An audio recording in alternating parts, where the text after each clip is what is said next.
Investing has to be boring, to cite the father of modern economics, Paul Samuelson. Investing should be more like watching grass grow, and here's why. Everyone thinks he's smart, and so did I when I started to invest, not knowing that the truth slapped me in the face. After getting some confidence in my skills with over a year of experience, I had this brilliant idea, which almost every beginner has as well, to take the advice of the investing legend Warren Buffett: buy low and sell high. I started to use stop-loss orders on my stocks to sell them as soon as they dipped, so I could just buy them back before they started rising. But that's not what Uncle Warren meant. We haven't the faintest idea what the stock market is going to do when it opens on Monday. We never have had. And after losing around $500 by playing stupid games, I learned my lesson and I used the only successful investing strategy of buy and hold. I can go back to 2021 to see the earliest purchase I made of the ticker VO. The ticker VO is the Vanguard S&P 500 ETF.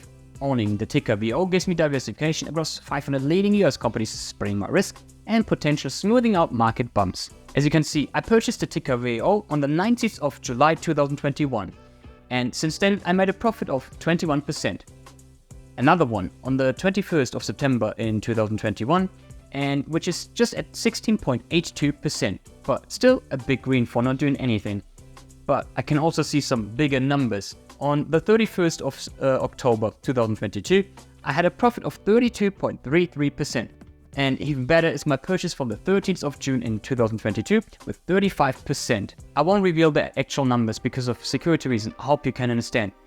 Also, it's a huge difference if I invest $1,000 per month and have a gain of 35% and make an extra $350, or if Warren Buffett invests $1 million per month and has a 10% gain and he makes a profit of $100,000.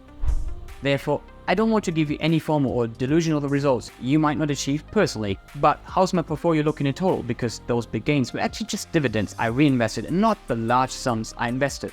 Consistently investing in the VOO has led to positive returns, even with some market fluctuations. It's important to remember that past performance doesn't guarantee future results, but a long-term buy and hold approach can be a powerful strategy. Although the S&P 500 had a terrible year in 2022, my portfolio is up 22%. Since I've stopped trying to outsmart the market.